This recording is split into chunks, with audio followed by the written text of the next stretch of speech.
Olá pessoal, meu nome é Mário Frigeri, sou poeta e escritor e estou convidando vocês para os meus momentos de poesia no YouTube. Serão mais de 250 poemas e mensagens, meus e de outros poetas, interpretados com muito carinho para iluminar o seu coração. Venham comigo. Jesus visto por Rustem. João Batista Rustem ainda é uma figura um pouco desconhecida no seio da família espírita.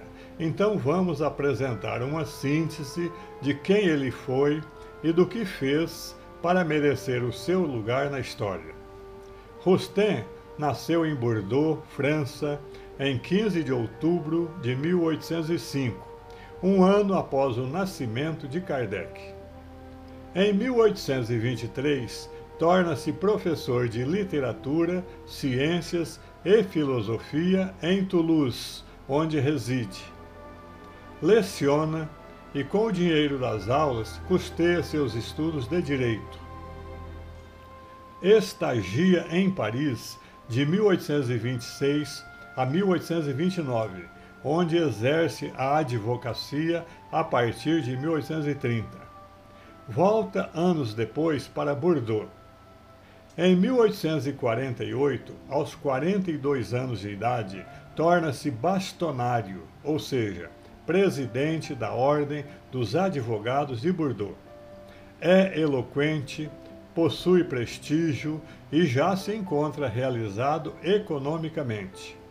Casa-se em 1850 com sua prima Elizabeth, conhecida em família como Geni. Em 1861, ouve falar dos fenômenos mediúnicos.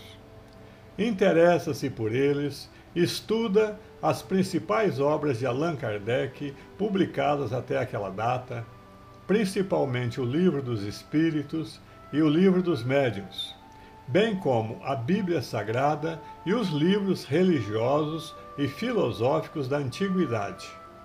Sua fé se firma de modo inabalável. Em dezembro de 1861, faz uma visita à médium Émile Collion, que foi mãe de um dos prefeitos de Bordeaux.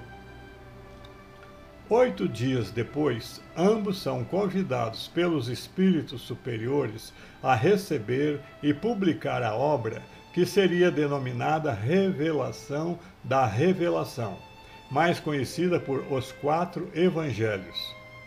A mensagem mediúnica de convocação ao trabalho, recebida por Collignon e assinada por Mateus, Marcos, Lucas e João, assistido pelos apóstolos, diz em um dos seus trechos, abre aspas, a vós, pioneiros do trabalho, cabe a tarefa de preparar os caminhos, enquanto esperais que aquele que há de vir para traçar o roteiro comece a sua obra.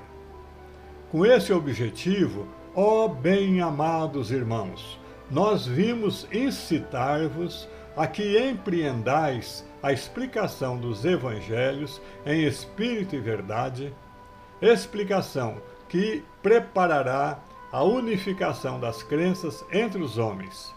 A esta obra podeis dar o nome de Revelação da Revelação. Fecha as aspas.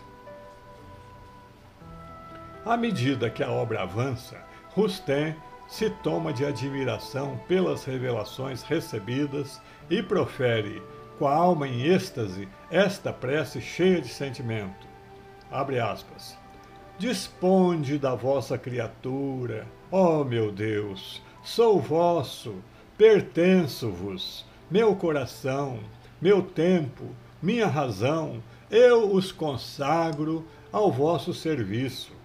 Serei feliz, ó soberano mestre, se malgrado a minha fraqueza, puder tornar-me nas vossas mãos um instrumento útil, que vos conquiste o amor, o respeito e o coração das vossas criaturas. Fecha as aspas.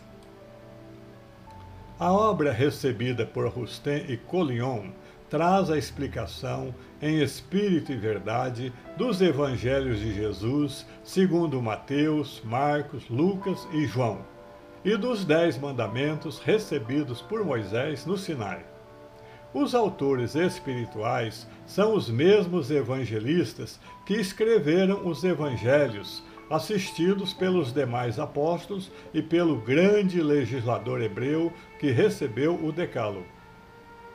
Enquanto Kardec, em sua obra magistral, o Evangelho segundo o Espiritismo, analisa com profunda sabedoria passagens pontuais da pregação do Cristo, a obra de Rustem leva a efeito a interpretação, versículo a versículo, dos 4 evangelhos, abrangendo a mensagem bíblica em toda a sua extensão e amplitude, e explicando o sentido espiritual das palavras do Cristo com uma profundidade até então desconhecida.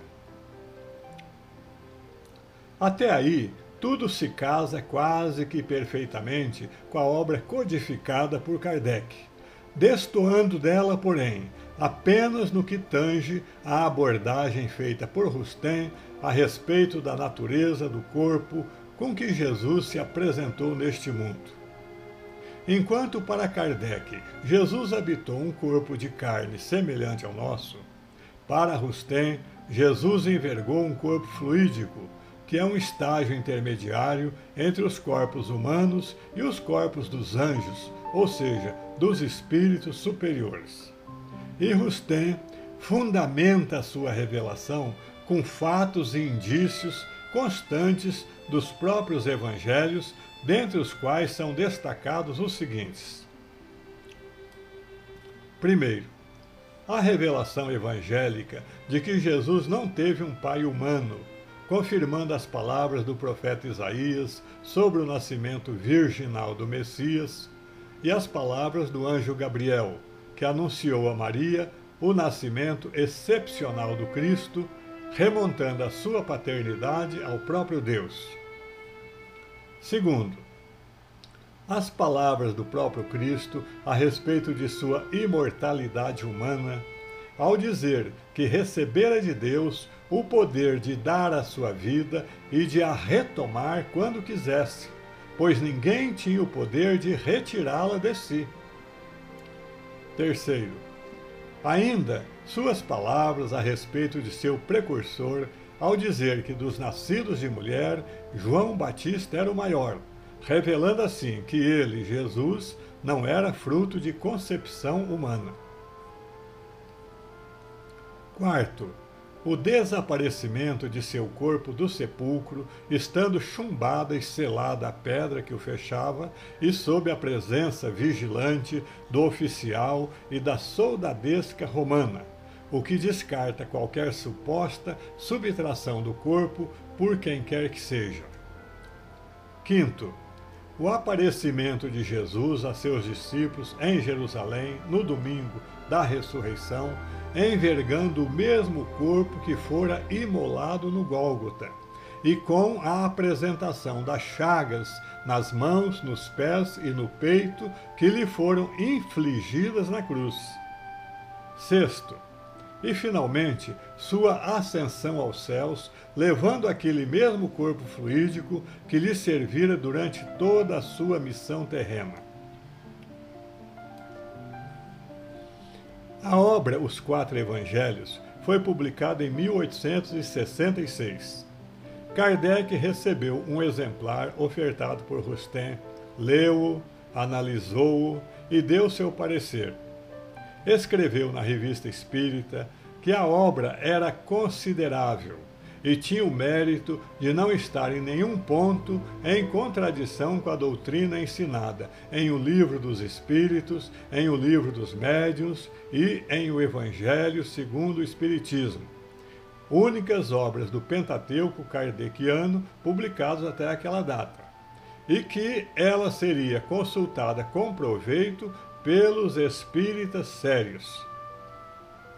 O único ponto que Kardec deixou em aberto foi aquele que trata da revelação sobre a natureza fluídica do corpo de Jesus, Kardec disse que não iria tomar partido em relação a essa questão doutrinária, pois preferia esperar os numerosos comentários que ela certamente iria provocar por parte dos espíritos, os quais deveriam contribuir no futuro para elucidar a questão.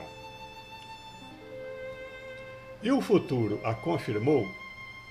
É claro, o futuro a confirmou. Se você confia na inteligência espiritual e capacidade de análise de Guilom Ribeiro, Ismael Gomes Braga, Bittencourt Sampaio, Antônio Luiz Saião, Bezerra de Menezes, Chico Xavier, Emmanuel, André Luiz e muitos outros nomes respeitáveis do movimento espírita.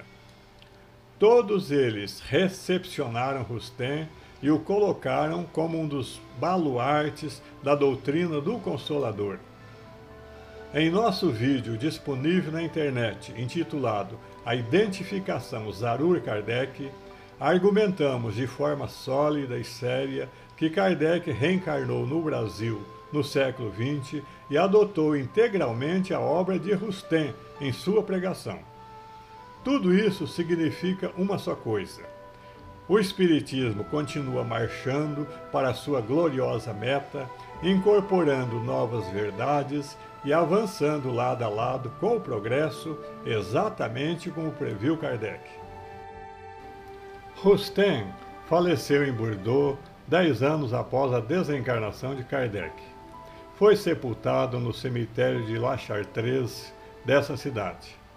A Revista Espírita, fundada pelo codificador e agora sob a direção de sua esposa, publicou a seguinte nota necrológica sobre a morte de Rustem. Abre aspas.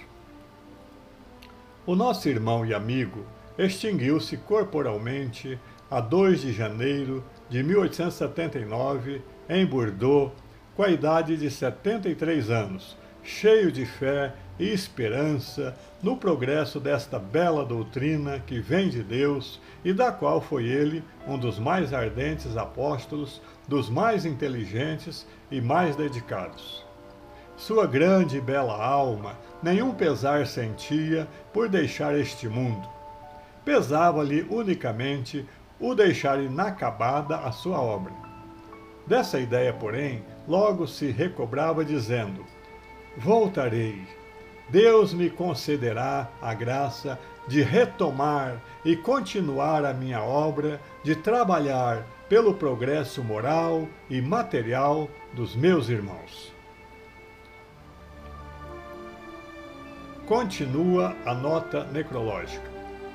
Todos os que o conheceram acreditam plenamente na sinceridade das suas aspirações, porquanto ele era ambicioso de virtudes e ávido de verdades celestes. Sua vida se assinalou por eminentes atos de caridade e de beneficência. Sua passagem pela terra ficou exalçada por exemplos constantes na prática de todas as virtudes cristãs. Dotado de grandes aptidões para o trabalho, sempre os executou ativamente no foro até 1861, depois até a morte em labores filosóficos e religiosos. Ensinou pela palavra e pelo exemplo. Humilde de espírito e de coração, sempre deu generosamente do que tinha aos que não tinham. Ficais certos, dizia ele nas reuniões mensais a que presidia, que para o outro mundo não se leva senão o que neste se deu, e que aquele que dá é que tem de agradecer. A mesma Revista Espírita, em 1879, ao referir-se aos mortos do ano, teve, entre outras palavras de reconhecimento ao caráter e aos méritos de Rustem, a seguinte apreciação, abre aspas, deixou a reputação de um espírito justo, leal, íntegro, amigo do progresso, que seja abençoado pelo bem que fez, fecha as aspas. O livreiro de Os Quatro Evangelhos, Eduard Ferré, na sua obra Estatística Geral, de 1889, destaca Rustem como um fervoroso discípulo de Allan Kardec e grande divulgador do Espiritismo.